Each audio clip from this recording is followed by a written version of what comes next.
Ma salamu alaikum, Yabit Satine. It's me. Welcome to my channel. Today, we are going to learn 3 new stories for kids. This is the first story. Once upon a time in a village in Africa, there was a young girl named Abina. Abina loved playing with her friends. They would play all kinds of games together, but her favorite game was playing house. She would pretend that she was a grown-up woman with a family and a house, and her friends would help her take care of her pretend family. One day while playing house, Abina said, "I wish I had a real house like this." Her friend asked, "Why don't you ask your parents?" Abina said, "I have asked them many times, but they always say no. They say that a house is too expensive, and we cannot afford it." Then Abina's friend said, "Why don't you build one?" Abina replied, "How can I do that? I am just a little girl." Her friend smiled and said, "You can make it out of mud and sticks. We can make it together."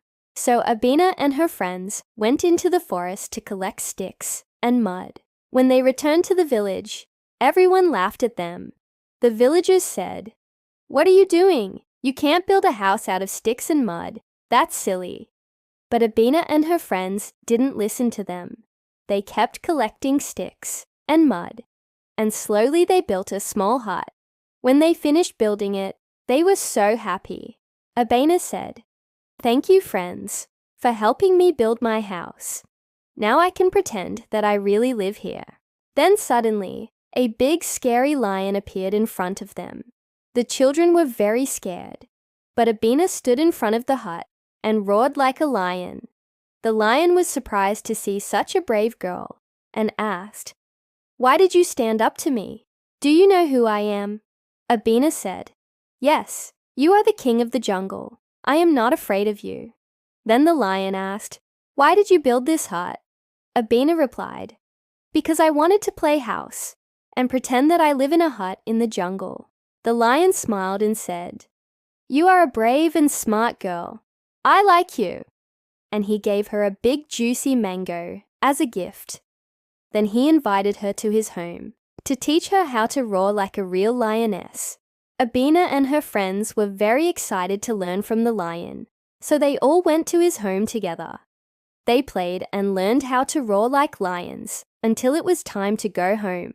The next day, Abina and her friends went back to the forest to collect more sticks and mud to make their houses even better. They were so happy because they had a new friend, the lion, and they couldn't wait to play with him again. This is the second story. Once upon a time in a faraway land, there was a beautiful garden filled with all kinds of delicious fruits and vegetables. The garden was owned by a kind farmer and his wife. They loved taking care of their crops and sharing the harvest with the villagers. One day, the farmer and his wife were very busy in the fields. So they asked their hen, who was very smart and helpful, to take care of the garden. The hen agreed and started clucking orders to all the animals in the garden. She told the rabbits to hop around and scare away any pests. She told the birds to sing and chase away the evil spirits. And she told the bees to buzz around and pollinate the plants. The animals were a little bit scared of the hen, but they knew that she was only trying to help the farmer and his wife. So they worked hard to make the garden beautiful and healthy. The rabbits hopped around and munched on any weeds they saw. The birds sang sweet songs and chased away the evil spirits. And the bees buzzed happily as they moved from flower to flower. Together, they made the garden grow into something truly amazing. There were rows and rows of vegetables, all shapes and sizes. There were apple trees, orange trees, and even a grapevine. The hen was very proud of how hard everyone had worked. She clucked happily as she walked around the garden, making sure everything was perfect. But then suddenly, a fox came sneaking through the bushes. He had been watching the garden for days, and he was hungry for some fresh vegetables. The hen clucked loudly to warn the animals, and all the rabbits, birds, and bees quickly hid. The fox started looking around, but he couldn't find anyone. He only saw the beautiful garden with all its delicious food. So he decided to sneak in and steal some vegetables. As soon as the fox entered the garden, the hen flew down from her roost and started pecking at him. The fox was so surprised to see such a brave little hen. He tried to run away, but the hen kept pecking him until he finally ran off, leaving the garden and all its food alone. The hen and all the animals were very happy that they had worked so hard to protect their home. They all lived happily ever after in the beautiful garden, working together to make it grow and thrive. And now the third story. Once upon a time in a village, there was a young boy named Omar. Omar loved playing soccer with his friends. They would kick the ball around all day long and make believe that they were famous soccer players.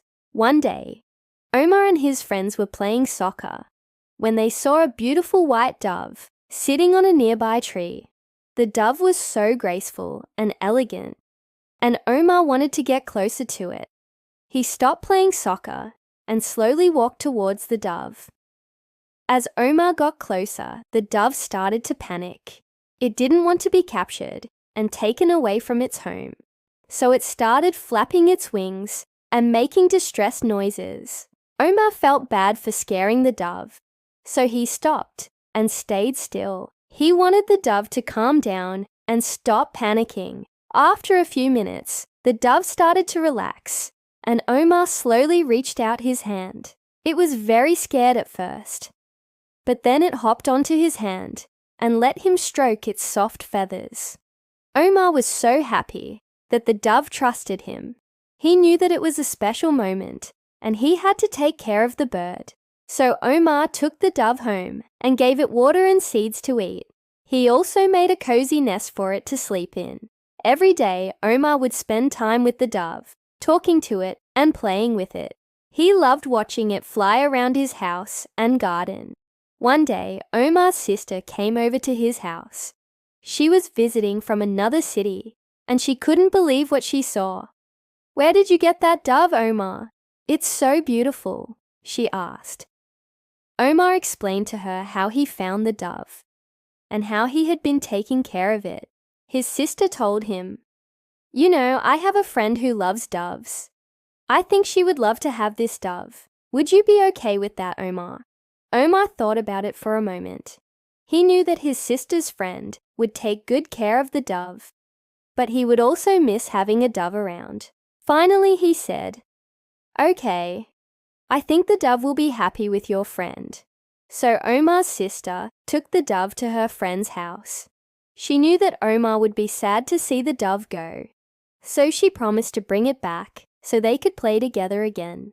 And that's exactly what she did. Every weekend, Omar's sister would bring the dove back to his house, and Omar would be so happy to see his friend. They would play and cuddle the dove and enjoy each other's company. One day, Omar's sister came to his house with the dove, but she was very sad. "What's wrong, Omar's sister?" she asked. Omar's sister told him that her friend's grandmother had become very ill, and the dove's presence had cheered her up.